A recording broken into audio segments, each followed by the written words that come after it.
लालच बुरी बला है।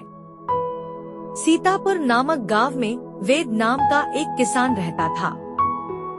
वह थोड़ी सी खेती करके अपना और अपने परिवार का भरण पोषण करता था, लेकिन यह थोड़ी सी खेती उसके गुजारे के लिए पर्याप्त नहीं थी, जिसके कारण वह अक्सर उदास रहता था।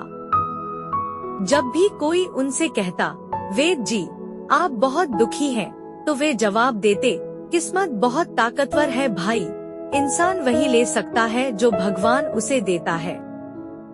किस्मत आज तक किसी ने नहीं बदली। एक दिन वह खेतों में काम करते करते इतना थक गया कि एक पेड़ की छाया में लेट गया।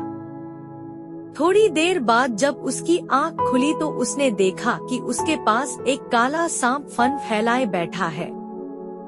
किसान ने सोचा, मैंने आज तक इस सांप को अपने खेत में कभी नहीं देखा, और जब मैं सो रहा था तब भी इसने मुझे कुछ नहीं किया। यह भगवान का भेजा हुआ सांप है, मैं इसकी पूजा क्यों न करूं? हो सके तो यह कर देगा। मेरी गरीबी कम करने में मेरी मदद करो। दूर जाओ, यदि नाग देवता की कृपा हो जाए तो मेरे सारे दुख दूर हो जाएंगे। यह सोचकर उसने दूध का एक बड़ा कटोरा उठाया और नाग देवता के सामने रखकर कहा, हे नाग देवता, मुझे क्षमा करें, मुझे नहीं पता था कि आप मेरे ही खेत में रहते हैं, इसीलिए मैं पूजा नहीं कर सका।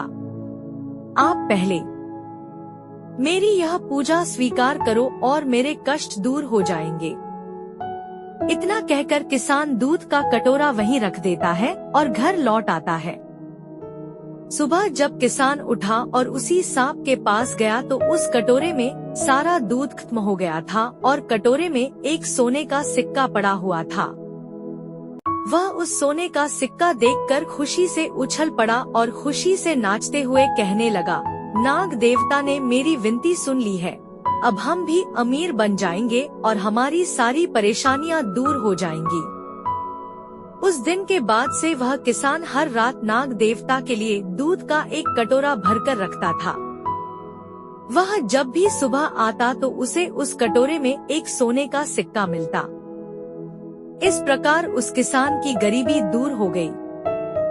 वह सिक्का बेचकर वह घर में बहुत अच्छा खाना बनाता, अच्छा खाता पीता, लेकिन किसान हर रात कहता, यह सब नाग देवता की कृपा है।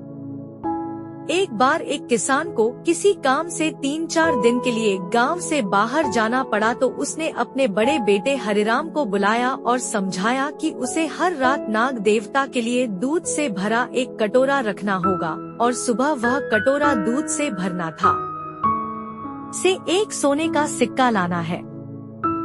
हरिराम को अपने पिता की सारी बात समझ आ गई। उसी रात हरिराम दूध से भरा कटोरा लेकर खेत में गया और उसे उस स्थान पर रख दिया जहां सांप था और एक पेड़ के पीछे छिपकर बैठ गया और सांप के आने का इंतजार करने लगा। कुछ देर बाद सांप अपने बिल से बाहर निकला और दूध पीने लगा।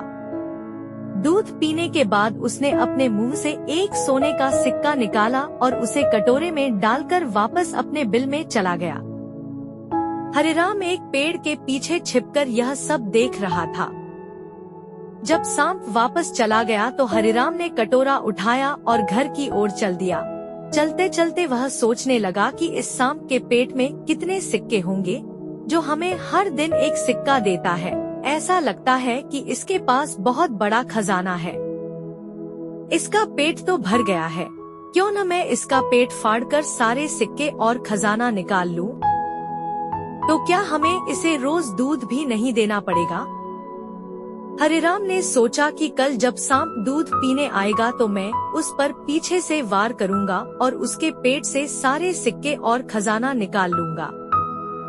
अगली रात उसने कटोरा पेड़ के पीछे रख दिया और एक मोटा डंडा लेकर सांप के आने का इंतजार करने लगा।